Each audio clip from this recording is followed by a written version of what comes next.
ល់គួតខ្សាច់បាច់លើដុំអូបខែចេតអេខូបទឹកចង់អណ្ដូងក្រមុំរៀងរាវនៅភូមិខាងត្បូងដើរចង់អណ្ដូងរែកទឹកស្រោចផ្កាស្មាជាប់នៅម្រែកនាងស្រែកច្រៀងផ្ដាំរាប់ផលដំណាំលើវិហិលចំការអូខ្យល់រំដួលរំយល់ភូមិកាជូនពរសពសាអ្នកដើរផ្លូវឆ្ងាយ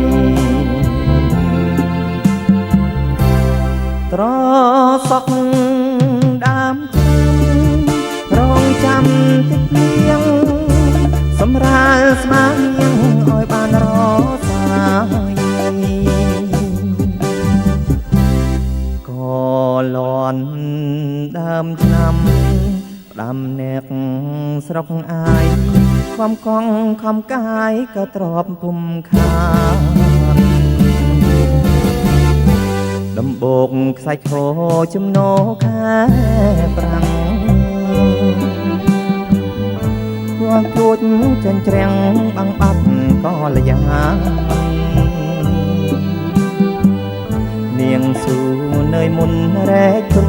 ហាត់ប្រាណប្រទិញថ្កើងថ្កានដោយស្នាដៃនាង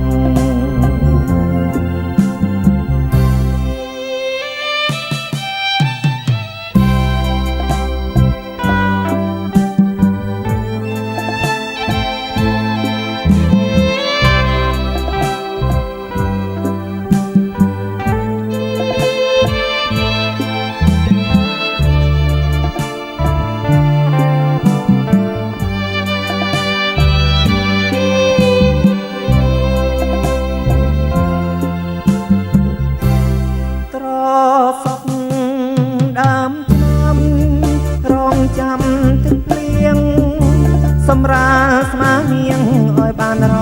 សាយក៏លន់ដើមឆ្នាំ